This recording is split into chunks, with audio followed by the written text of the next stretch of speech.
perspectiva bíblica. Senhor, nós nos colocamos aqui em Tua presença.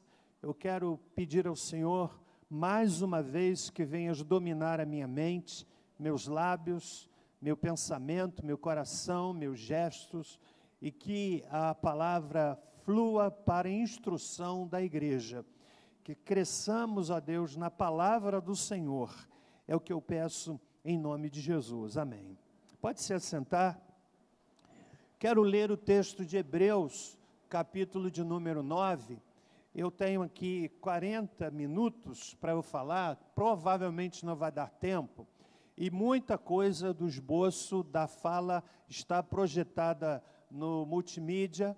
Já de antemão, eu não vou disponibilizar o esboço que eu tenho, ok? Porque eu intenciono em algum tempo futuro, quem sabe, transformar isso num opúsculo, num livro. Então, eu não vou disponibilizar. Se você quer ter esse material, anote o que você puder, ok? Quero ainda dizer que todas as afirmações que eu vou propor, que eu vou colocar aqui, estão documentadas na bibliografia do meu material. Então, esse material tem todo, eu vou citar aqui palavras de Allan Kardec, vou citar aqui o que ele disse. Pesquisei no livro O Evangelho segundo o Espiritismo, o Livro dos Espíritos, que são, na verdade, os materiais de embasamento da doutrina espírita, notadamente no que diz respeito à questão da reencarnação. Então, tudo isso está documentado, bibliografado, para que haja muita seriedade e credibilidade nas informações. Mas o livro básico nosso é a Palavra de Deus. Quero ler esse texto que inaugura a nossa fala, quando o escritor aos Hebreus, no verso de número 27 e 28 do capítulo 9, diz assim: E como aos homens está ordenado morrer uma só vez, vindo depois disso o juízo, assim também Cristo, oferecendo-se uma só vez para levar os pecados de muitos, aparecerá segunda vez, sem pecado, aos que o esperam para a salvação. Penso que esse texto por si só já resume, já sintetiza aquilo que a Bíblia diz, ou seja, não há, do ponto de vista bíblico, qualquer possibilidade de reencarnação. Então, o texto diz: aos homens está ordenado morrer uma só vez, vindo depois disso o juízo. Quais são os pressupostos? Por que estudar sobre reencarnação? Quero dizer que a nossa intenção aqui não é combater o espiritismo, né, o qual deve ser respeitado.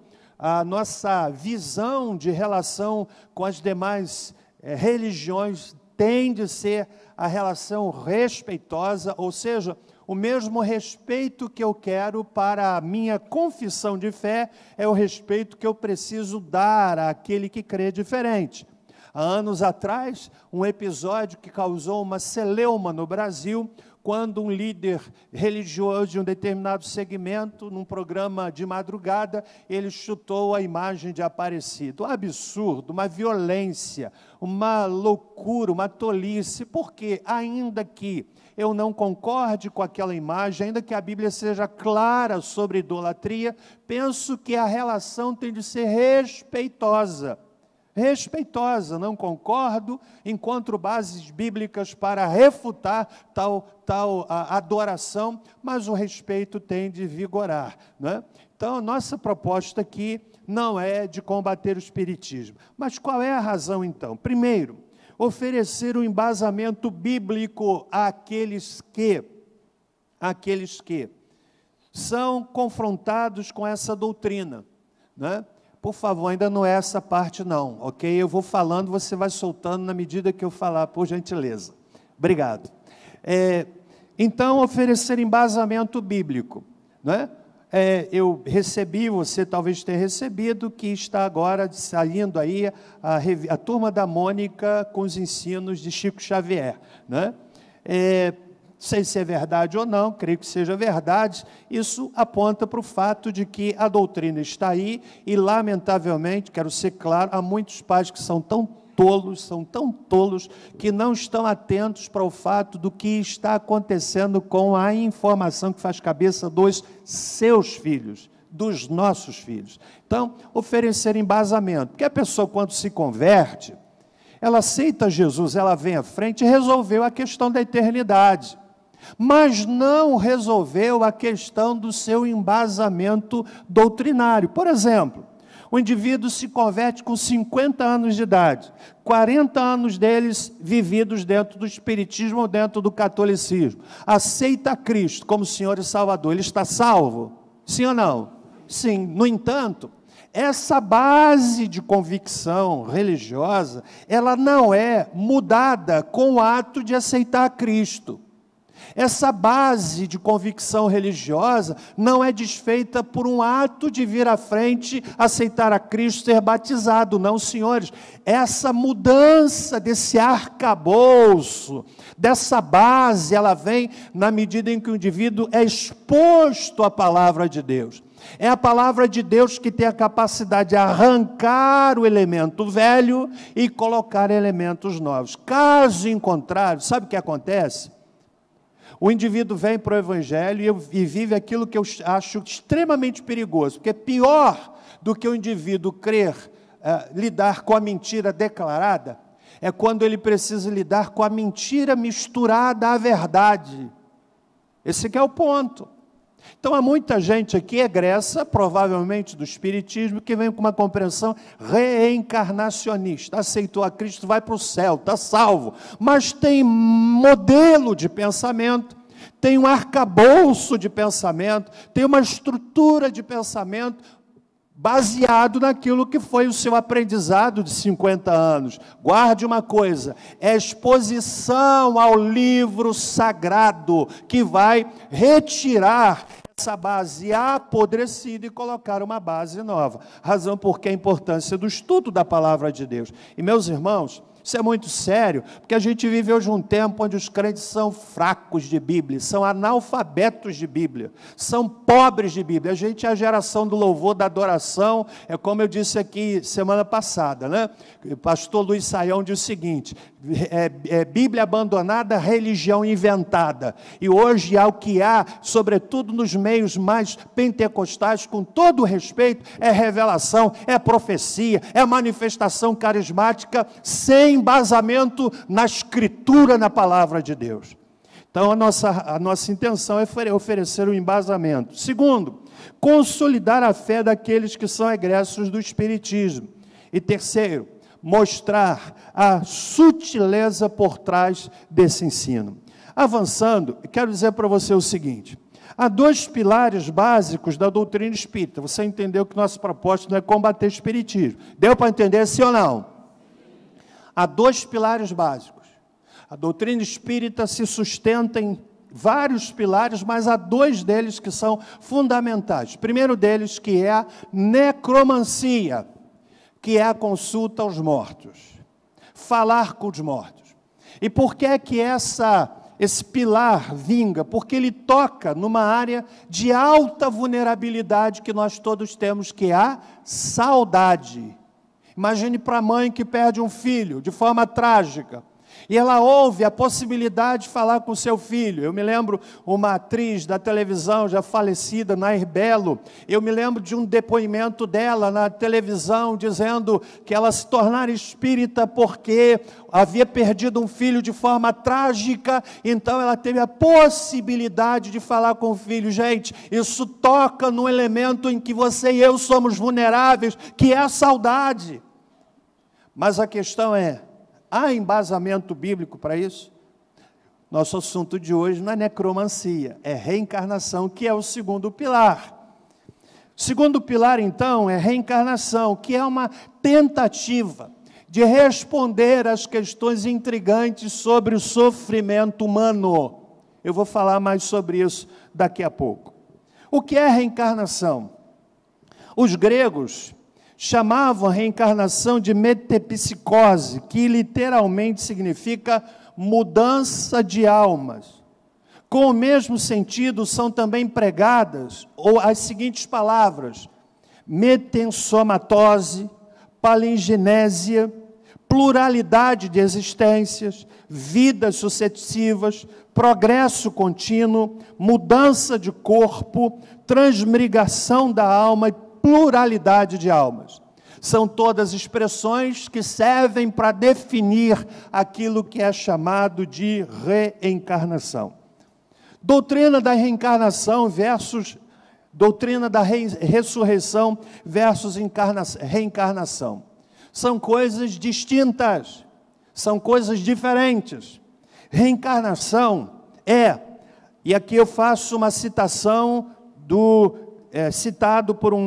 retirado do livro Evangelho segundo o Espiritismo, é a volta da alma à vida corpórea, mas em outro corpo especialmente formado para ela e que nada tem de comum com o antigo. Ou seja, reencarnação é o indivíduo morre e volta à vida em outro corpo, diferentemente da doutrina da ressurreição que é bíblica. Allan Kardec, ele não aceita a ressurreição. E ele diz, no livro, o Livro dos Espíritos, ele diz assim: racionalmente, pois, não se pode admitir a ressurreição da carne, senão como uma figura simbólica da reencarnação. Ou seja, para ele, ressurreição é reencarnação. Ele diz isso, está documentado. Mas eu quero dizer para você que uma coisa, outra coisa é outra coisa. Ressurreição, o que é? Aliás, antes disso, quero dizer que é dentro dessa visão de purificação, através de sucessivas mortes e reencarnações, que a gente consegue entender a ênfase que se dá à prática de boas obras. Aliás, louváveis, admiráveis, as ações espíritas de boas obras, porque faz parte da sua convicção doutrinária que o indivíduo, na medida em que ele vai praticando boas ações, ele vai se purificando, e há sutilezas que eu quero alertar você nessa manhã, querendo Deus. Então, reencarnação, segundo Allan Kardec, é o indivíduo que morre e volta a viver em outro corpo. Mas a ressurreição, o que é? É a volta da alma à vida corpórea, mas no mesmo corpo. Deu para entender? Reencarnação, morre e volta a viver em outro corpo. Ressurreição, morre e volta a viver no mesmo corpo. E há exemplos. O filho da viúva de Naim, o filho da sunamita, a viúva de Naim, Dorcas ou Tabita, Lázaro, quando Jesus chega à sepultura, onde Lázaro estava morto há 4 dias, ele de forma clara, peremptória, eloquente, definida, diz: Lázaro, vem para fora.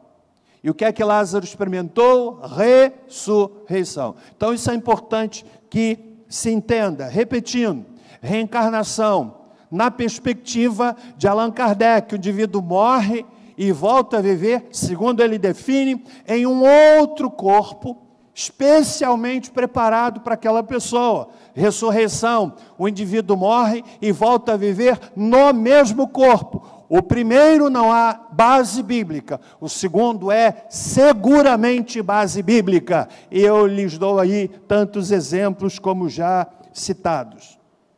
Alguns dizem que a origem da doutrina de reencarnação surgiu na Índia, com os Vedas, com os Brahmanes, sacerdotes que oficiavam os rituais religiosos prescritos pelos Vedas, e que, na verdade, era uma doutrina que visava manter cada um na sua casta, ou seja, o indivíduo que nasceu na casta básica, ele vai morrer ali porque as sucessões ou os descendentes deles vão ficar naquela casta. Então, segundo alguns, surgiu, na verdade, na Índia. Mas eu quero dizer para você o seguinte, que eu não quero entrar nesse detalhamento, né? Posso ainda citar aqui um livro, Porque Deus Condena o Espiritismo. O autor diz assim: a finalidade era manter e proteger os privilégios, impedindo assim que as demais classes sociais pudessem lhes ameaçar. Assim, a autoridade brâmica se apresentava muito antiga, de geração em geração, e ao mesmo tempo imutável. Qual ou quais os propósitos da reencarnação, segundo o Livro dos Espíritos, de Allan Kardec? São dois. Primeiro deles, progresso ou evolução do espírito. Então, na mente de Kardec, que na verdade, cujo nome é Léon Hippolyte Denis Rivail, que se autodenominou Allan Kardec, reconhecendo ou percebendo ou se vendo como a encarnação de um poeta celta que tinha esse nome. Então, a primeira finalidade da reencarnação é ensinar a evolução do espírito, o progresso ou a evolução do espírito. Morte e reencarnação, morte e reencarnação. É um processo contínuo de evolução. Segundo lugar, expiação de faltas cometidas em existências anteriores. Eu espero que você já comece a perceber a sutileza. Ou seja, na medida em que o indivíduo morre e reencarna, ele está pagando os seus pecados. Ele está se purificando. Onde entra Jesus nesse processo? Percebe? Então, meu irmão, minha irmã, são esses os dois propósitos. Mas eu preciso falar ainda da lei do karma, que é, na verdade, o principal componente da doutrina da reencarnação. O que é que sugere a lei do karma? Quantos estão comigo até aqui? Eu estou aqui falando rápido, estou ensinando, doutrinando a igreja. O que é que ensina a lei do karma, que é um componente básico da doutrina da reencarnação? Ensina o seguinte, abre aspas: declarada de forma simples, a teoria do karma significa que existe alguma força no universo que faz com que cada ser humano sobre a Terra reúna créditos ou débitos através do seu comportamento. Uma pessoa dá forma à qualidade de vida na próxima encarnação, pelas suas ações nessa encarnação.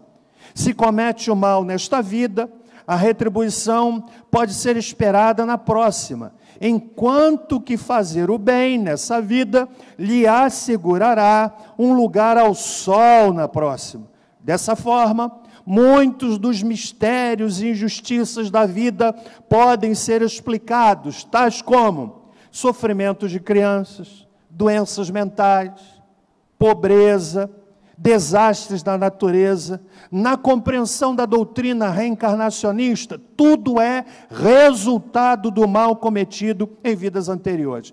E, na verdade, é intrigante quando nós lidamos, por exemplo, com uma criança que nasce com uma deformidade. Isso é muito comum acontecer na Índia. Fetos em fetos, já ouviu falar? É a pessoa que nasce, uma criança que nasce, e um feto dentro dela, e aquele feto sai, e tem braço, e tem perna, e tem cabeça, mas não tem vida. Fetos em feto, é uma coisa trágica. Como interpretar, como explicar? A explicação é de que, em vidas passadas, o indivíduo foi tão mal, e agora ele vem para sofrer. É por isso, irmãos, que a doutrina espírita, ela alcança muito pessoas intelectuais, médicos, professores universitários, porque é intrigante a questão do sofrimento humano. É intrigante você lidar com pessoas que parece que sobre a vida delas há uma avalanche de problemas. Qual é a resposta kardecista a esse tipo de questão? O indivíduo em outras gerações, ele sofreu e agora ele vem então para purgar. É a lei do karma. Está dando para entender? Sim ou não? Amém? A reencarnação propõe, portanto, que o destino final das pessoas é determinado por suas próprias obras e esforços. Agora olha o que o texto bíblico diz, de Efésios capítulo 2, verso 8 e 9. Vou repetir.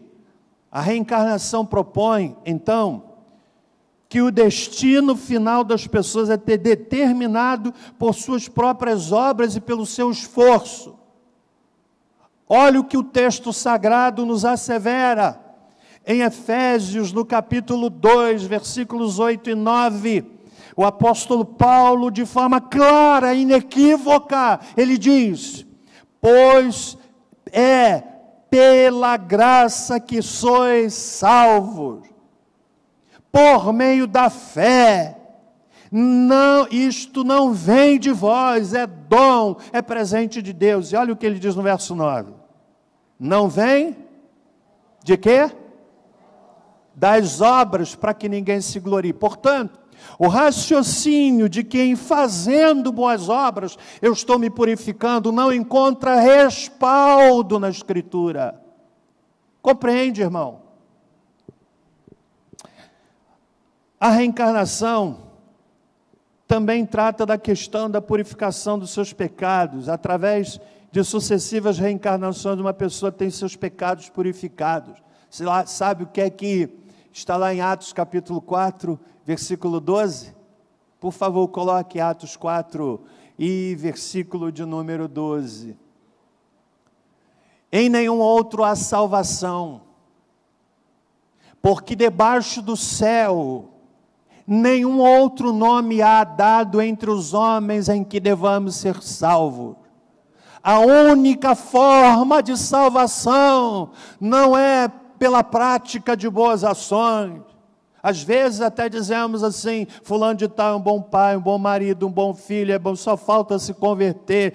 É um indivíduo 100% perdido, que faz boas ações, que é um bom pai, um bom filho, um bom esposo. Não é que falta se converter, falta tudo. Falta tudo. Eu poderia dizer também que nessa perspectiva, já que o indivíduo vai se purificando, a doutrina espírita, por exemplo, não acredita no diabo, não acredita no céu e não acredita no inferno. Porque eu vou me purificando, se eu vou me purificando, não tem inferno e não tem céu.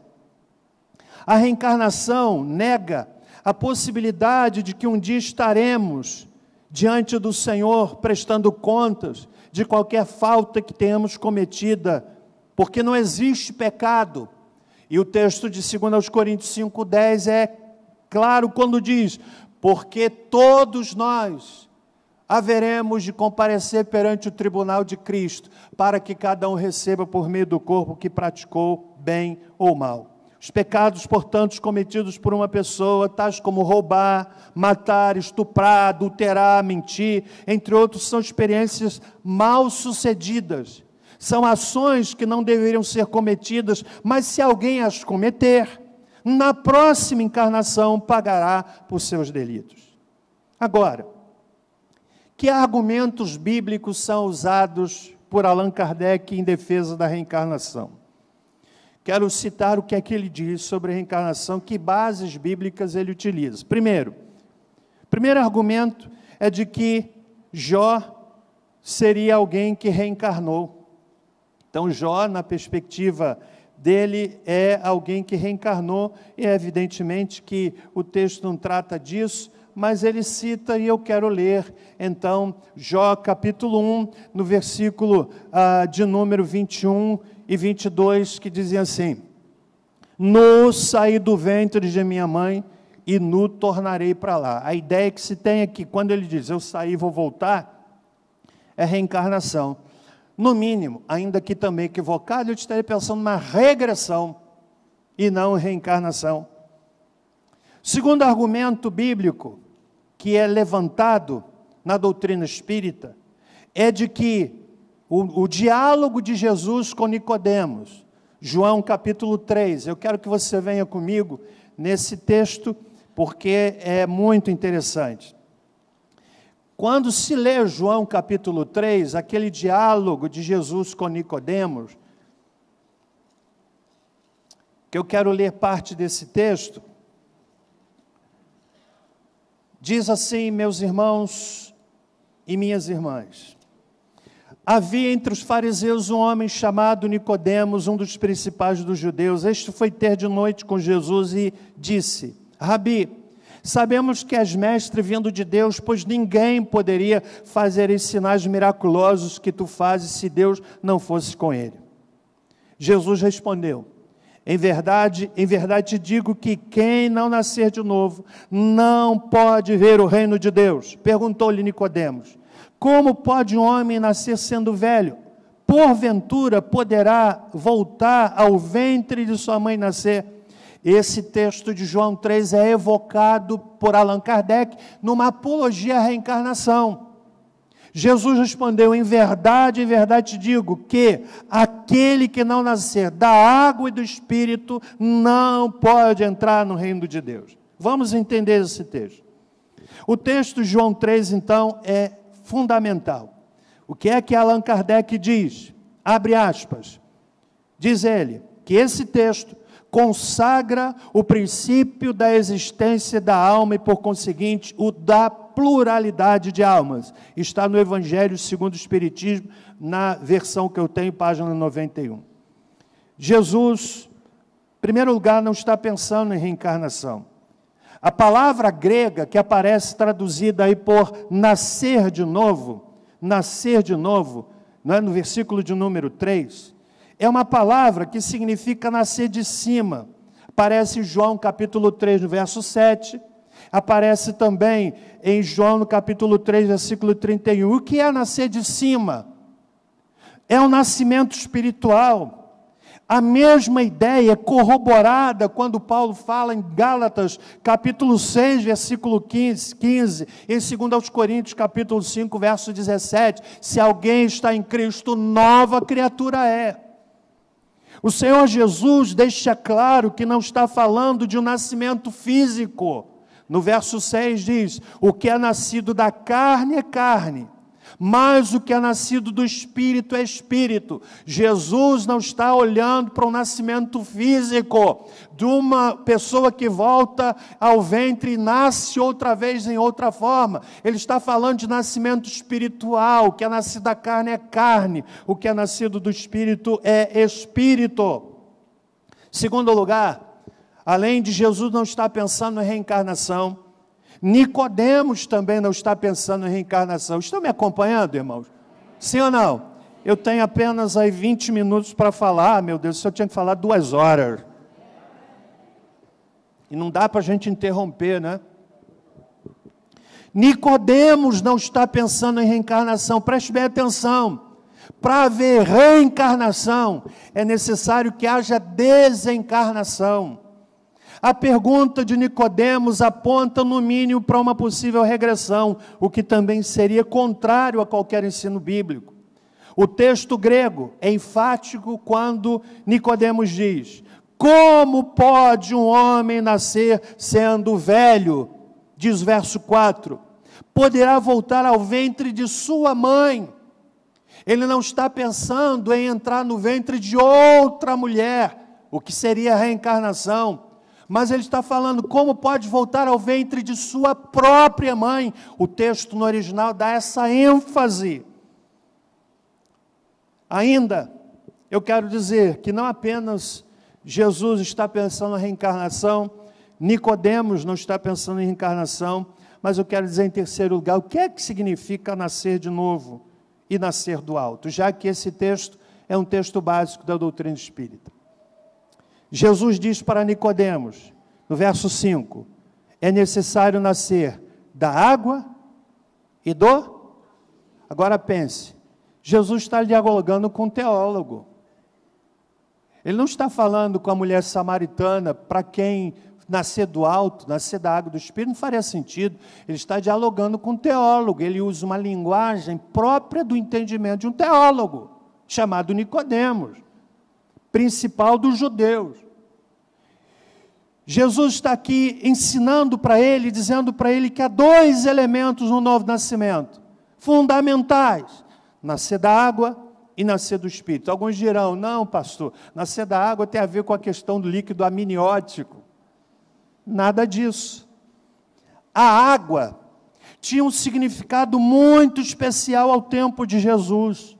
Representava arrependimento, sendo esse o significado com que João pregava o batismo. Mateus capítulo 3 e versículo de número 11 diz assim: eu vos batizo com água para arrependimento. A ideia da água ao tempo de Jesus era igual a arrependimento. Eu, João Batista, pregava, eu vos batizo com água para arrependimento. O mesmo pode ser lido em Marcos 1,4, Lucas 3,3. A água, portanto, como elemento de purificação, é arrependimento dos pecados, é dar meia volta, é mudança radical na maneira de pensar. Ou seja, não há novo nascimento sem arrependimento.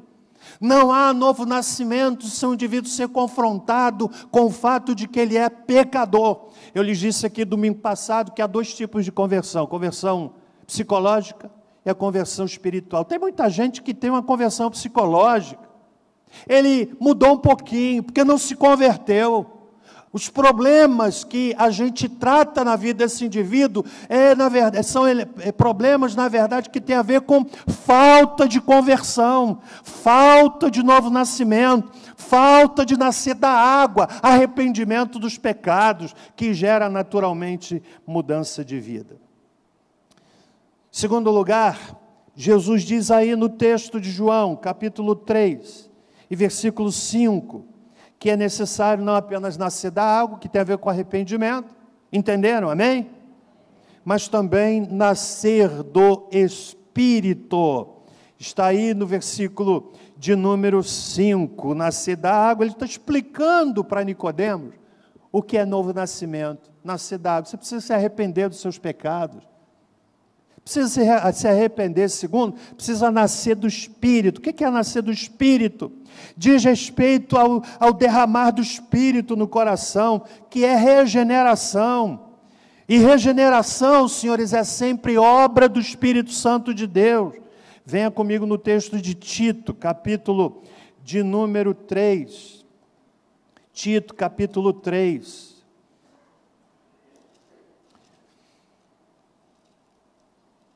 A palavra do Senhor diz assim, versos 4 e seguintes: mas quando apareceu a benignidade de Deus, nosso Salvador, e o seu amor para com os homens, não por obras de justiça que houvéssemos feito, mas segundo a sua misericórdia, Ele nos salvou mediante a lavagem da regeneração. Lembra o que eu falei aqui da ideia da água? E da renovação do Espírito Santo. Novo nascimento tem esses dois elementos: arrependimento e a ação do Espírito Santo no coração de uma pessoa. É o Espírito Santo de Deus quem nos convence do pecado. João 16, versos de 7 a 11. E quando nós nos arrependemos e cremos em Jesus como nosso Senhor e Salvador, Deus envia o Espírito Santo aos nossos corações. Gálatas 3:26, capítulo 4, verso 6, Efésios capítulo 1, versículos de 12 a 14. Portanto, novo nascimento, nascer da água do Espírito, significa que quando o indivíduo nasce de novo, ele se arrependeu e houve a ação do Espírito Santo na sua vida. Há uma revista chamada Ramamu, que são oráculos dos nativos da Ilha de Páscoa, que é tido como um guia de reencarnação e chega mesmo a sugerir o que alguns artistas foram em outra encarnação. Por exemplo, Hebe Camargo teria sido um artesão, e não uma artesã, um artesão no leste europeu. Silvio Santos construiu embarcações na Sibéria no ano de 1575. Madonna, a cantora, dona de uma taberna no ano de 1200. Xuxa, uma artista no ano 1000. E Roberto Carlos, aquele de emoções, mestre de cerimônias de rituais religiosos em 1500.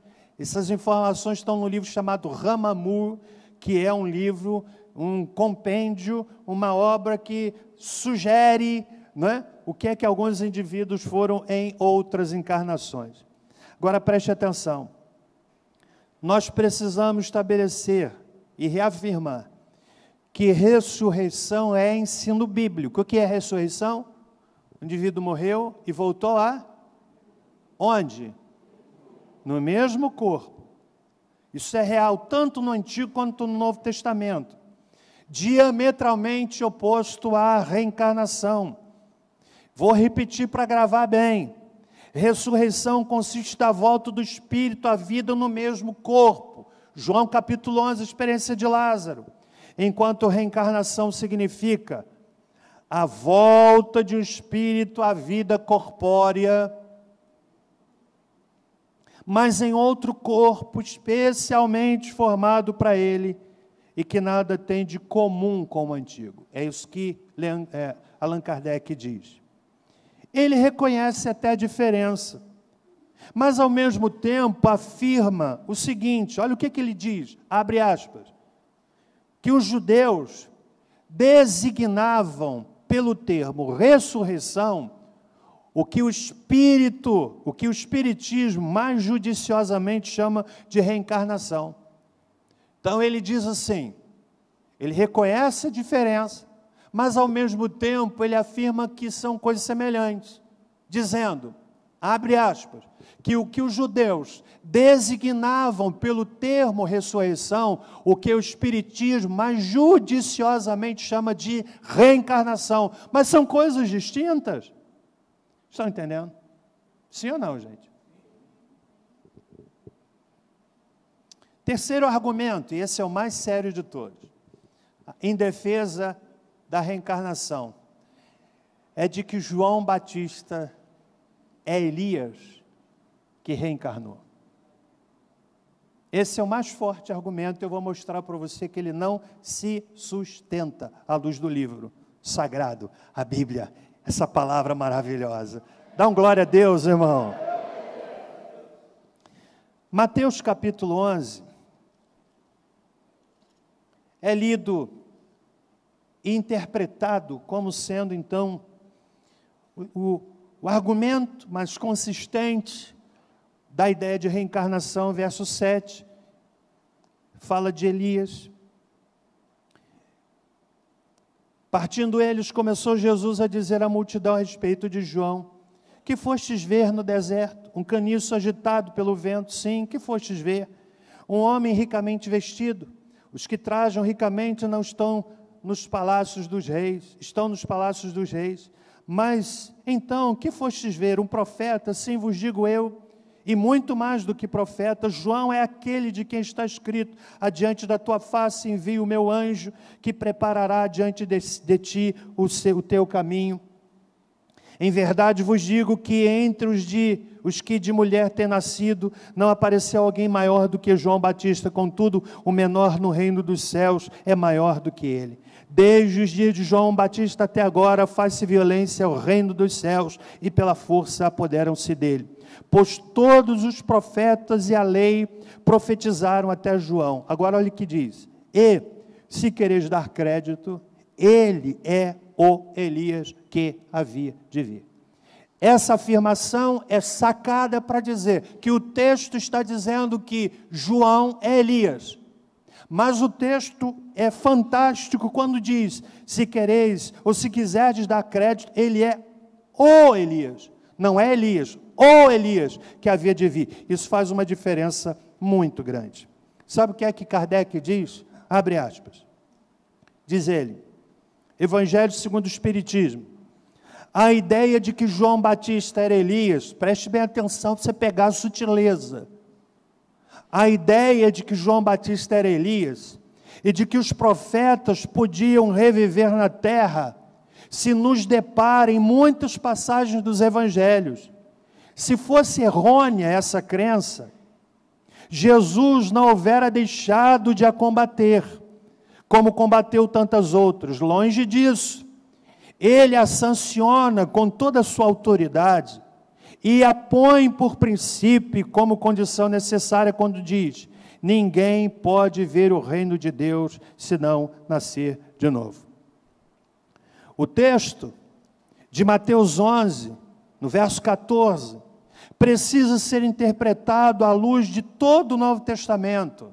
Ou seja, o que o Senhor diz a respeito de João Batista, que Kardec interpreta, sendo ele Elias que reencarnou, Vem a resposta no Evangelho de Lucas, no capítulo 1, e versículos de número 13 em diante, que dizem assim: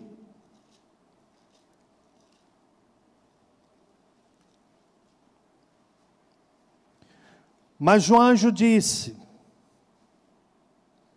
o anjo do Senhor lhe apareceu em pé à direita do altar do incenso, e viu Zacarias, e vai por aí afora, e fala de João, nascimento de João, e no verso 17 diz assim, de João: irá diante dele no espírito e poder de Elias. Não é Elias. O que é que o texto está dizendo? Que Elias está para o Antigo Testamento, assim como João está para o Novo Testamento. O que o texto está dizendo, anunciando a vida de João, é que João desenvolveria o seu ministério no mesmo poder, na mesma eficácia, na mesma autoridade desenvolvida por Elias. Está entendendo, irmão? Agora guarde aqui uma coisa muito interessante. Então, para Kardec, João Batista é Elias que reencarnou. É isso que ele diz. Mas eu vou mostrar para você o que a Escritura diz. Há personagens que entram para a memória do povo judeu pelo que representavam na sua história. Quando se fala de fé, a figura principal é Abraão. Quando a gente fala de lei, pensamos em Moisés. E quando falamos em Elias, a memória histórica de Israel é o profeta por excelência. João Batista não era Elias, reencarnado. E eu quero dizer para você por que é que João Batista não era Elias reencarnado. Eu vou lhe dar aqui, pelo menos, 2 ou 3 argumentos muito fortes. Estão entendendo, irmãos? Estão comigo até aqui? Ou preciso fazer tudo outra vez? Claro que é um auditório tão inteligente, né? Posso subestimá-lo. Por que é que João Batista não era Elias que reencarnou? Primeiro, por uma razão bíblica. Por uma razão bíblica. O texto que inaugurou a nossa fala é categórico quando diz: aos homens está ordenado morrerem uma vez, vindo depois disso o juízo. Razão bíblica. Então, João Batista não é Elias que reencarnou por uma razão bíblica. Vamos ler juntos o versículo? E aos homens...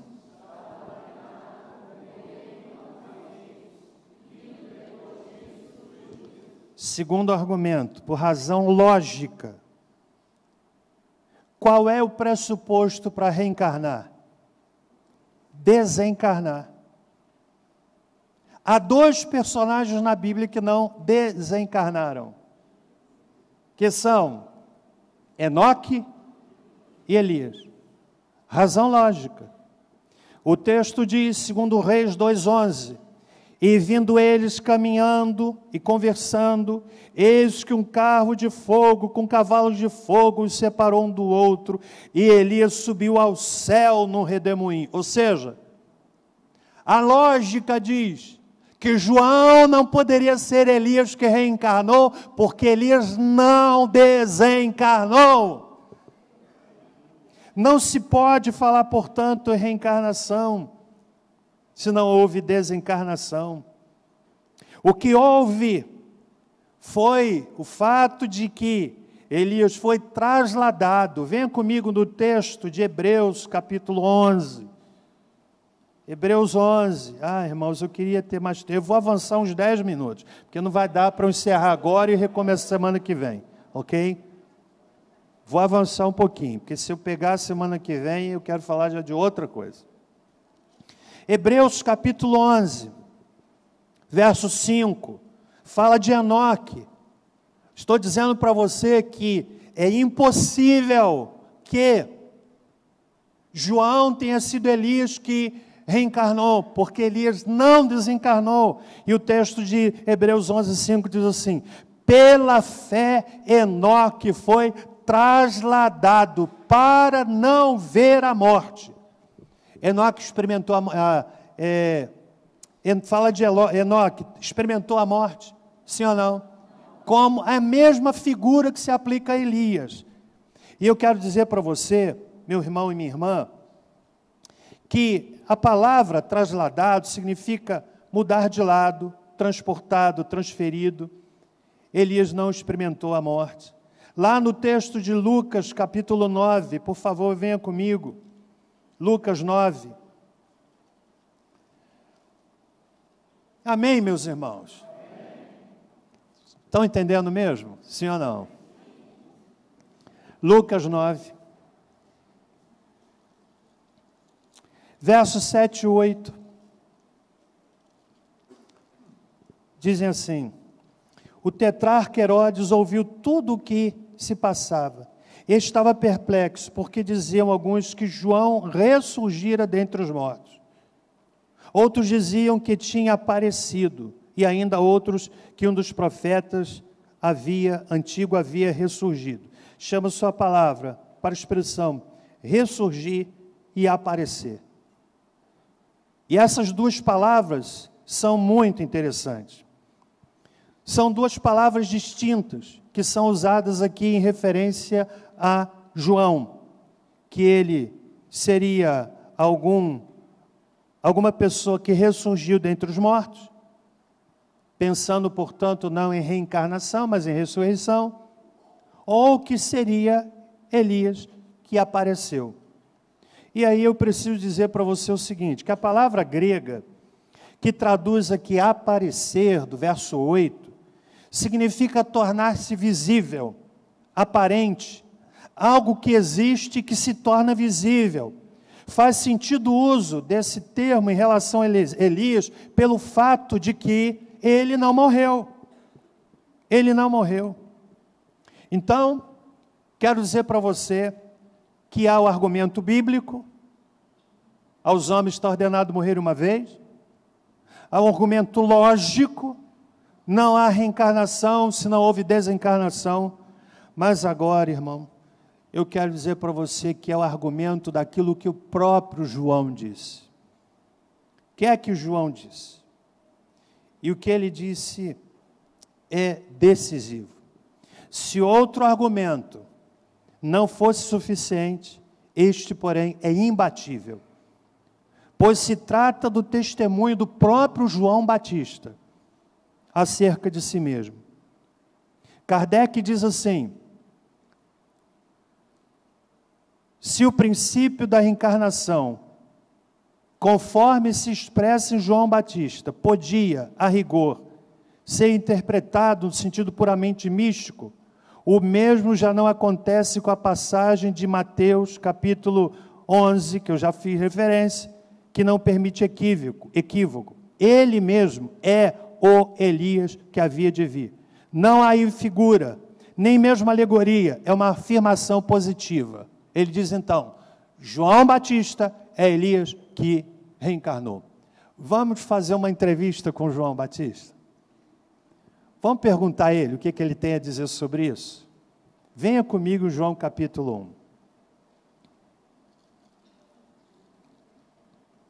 João capítulo 1.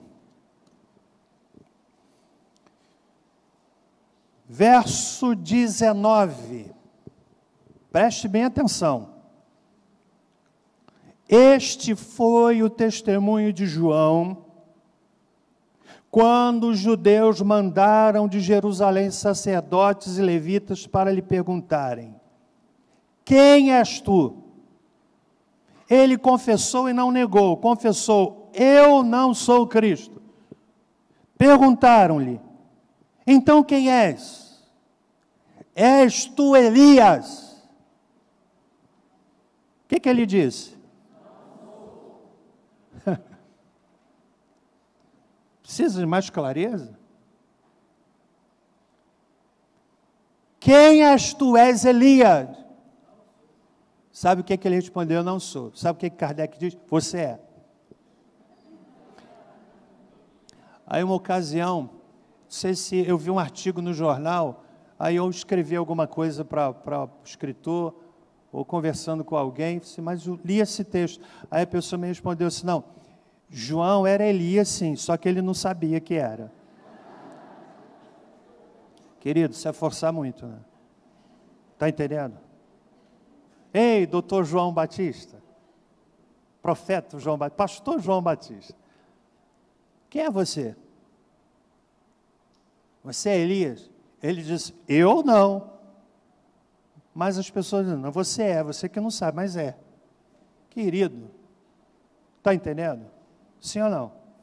Claríssimo. Agora, para eu finalizar, e essa é a parte mais importante, o que está por trás da teoria da reencarnação? É muito sutil. Talvez eu esteja falando aqui para um auditório de queridas ovelhas, se converteram, mas tem o seu arcabouço reencarnacionista, fazem apologia até. Mas eu quero mostrar para você a sutileza da doutrina. Se você não guardou tudo o que foi dito, por favor, preste atenção nisso. A premissa reencarnacionista traz consigo pelo menos 4 sérios problemas.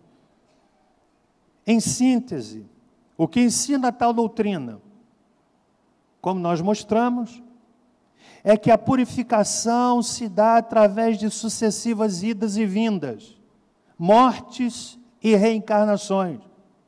Dessa premissa, algumas conclusões são inevitáveis. Ora, se eu morro e volto a viver em outro corpo, e nesse processo que se estende por gerações e gerações, eu vou me purificando dos meus pecados, a primeira questão é, o sacrifício de Jesus na cruz se torna relativo.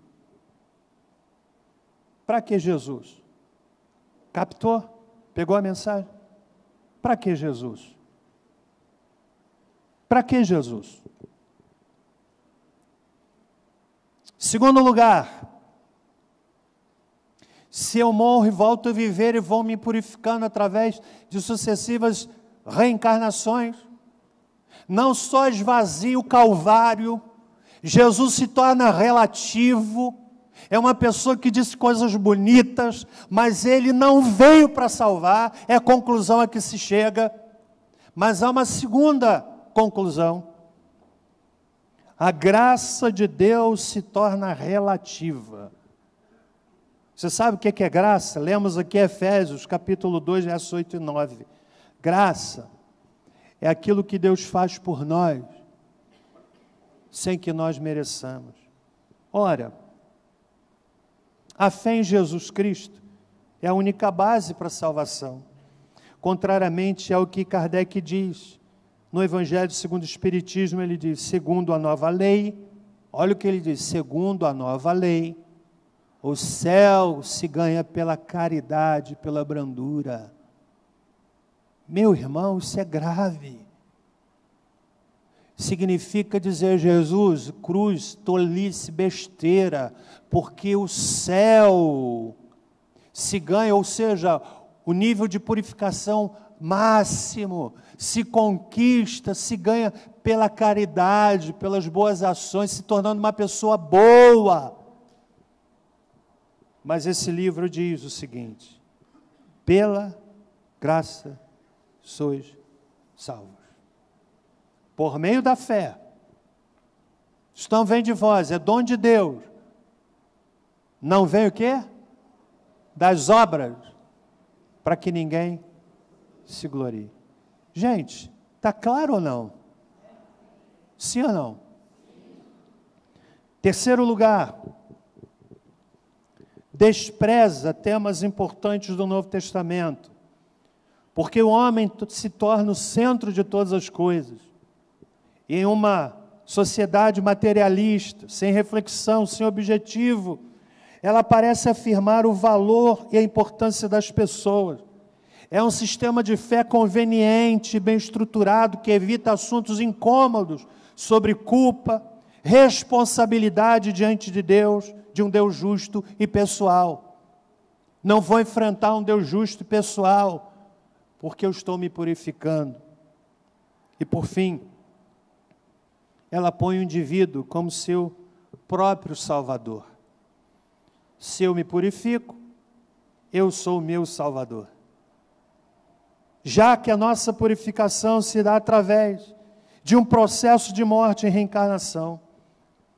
E eu quero dizer para você que esse pensamento não encontra consistência no livro. Deu para entender, irmão? Como eu disse no início, quando você se converte, você resolve a questão da eternidade.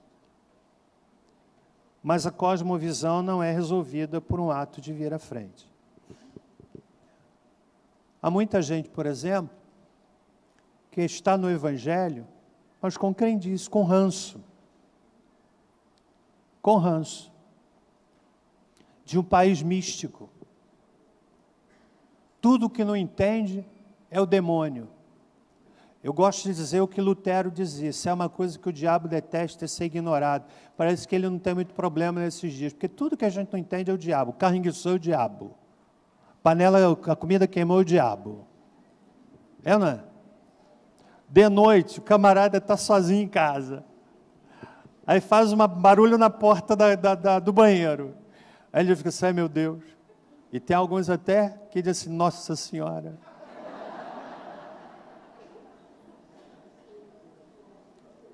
Aliás, um dia desse eu vou falar sobre Maria. Você sabia que tem gente que fica assim assustado quando a gente fala assim, eu vou fazer uma oração. Ave Maria, cheia de graça, o Senhor é convosco. Estou falando sinceramente. Ave Maria, cheia de graça, o Senhor é convosco. Bendito é o fruto do vosso ventre, Jesus. Você sabia que isso é bíblico? A segunda parte que não é. Rogai por nós, pecadores. Não é. Então eu vou falar um dia sobre Maria, porque os nossos queridos amigos católicos pensam que a gente abomina Maria. Eu amo Maria, a mãe do meu Salvador. Oh, amo Maria. Mas tem crente que zomba de Maria. Aí gera essa briga, né? Vou explicar a você, em alguma outra oportunidade, quando é que surgiu a adoração a Maria, chamada marigolatria. Como é que surgiu isso? Mas não é assunto nosso nessa manhã. Amém, irmão? Deu para entender? Quantos aqui entenderam? Olha só, meu dever é usar o púlpito para te doutrinar, querido. Você pode reclamar uma porção de coisas que não tem aqui. Mas uma coisa você não tem direito de reclamar, que falta pão. Aqui tem. Quando os pastores vêm pregar aqui, eles pregam palavra. Tem que ter pão. Esse negócio de reteté para cá, para lá, essa nojeira que tem confundido a cabeça de muita gente, um povo que faz muito barulho, mas não tem conteúdo, é lata vazia. E sabe, tem muita gente que gosta disso. Igreja de fogo aqui, ó. Senti uma coisa. Ai.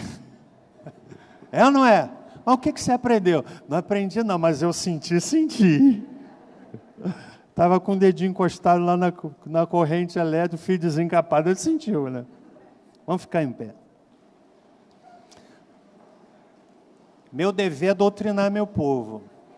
É meu dever, não estou fazendo nada demais.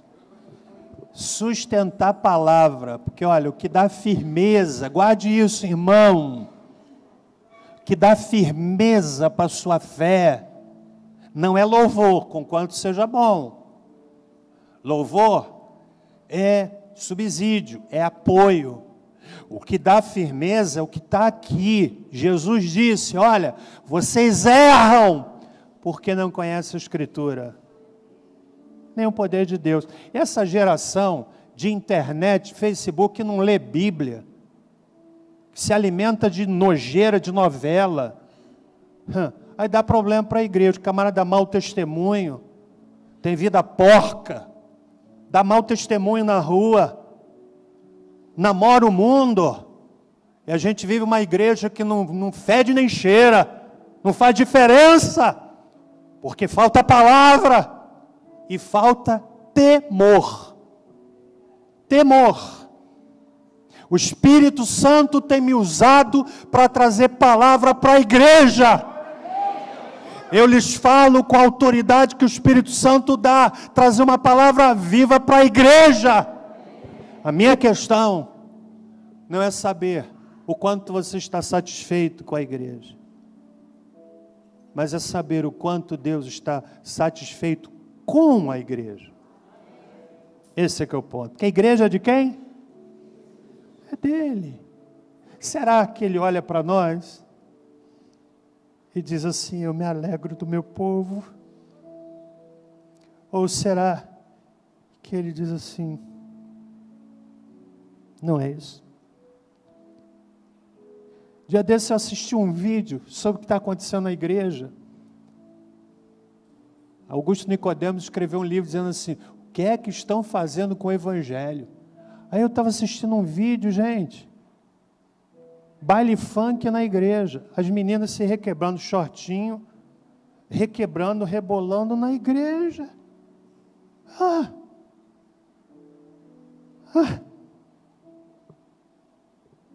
Meu ponto é, eu me emociono, gente, porque isso é muito sério. Há pecadores que estão indo para o inferno sem Jesus. A mensagem foi entregue à igreja. E se a igreja é igual ao mundo, a mensagem não tem eficácia.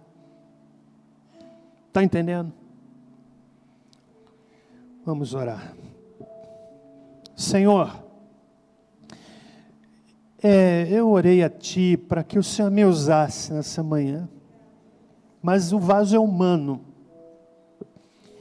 Se algo foi dito que escapou e não era para ter sido dito, que o Senhor apague do coração e da mente das pessoas. Mas aquilo que vem do trono, que entre como uma estaca, como uma espada, penetrando fundo no coração de cada um de nós. O propósito da instrução dessa manhã não é oferecer ferramentas para o crente brigar com um amigo do trabalho que é espírita. Não.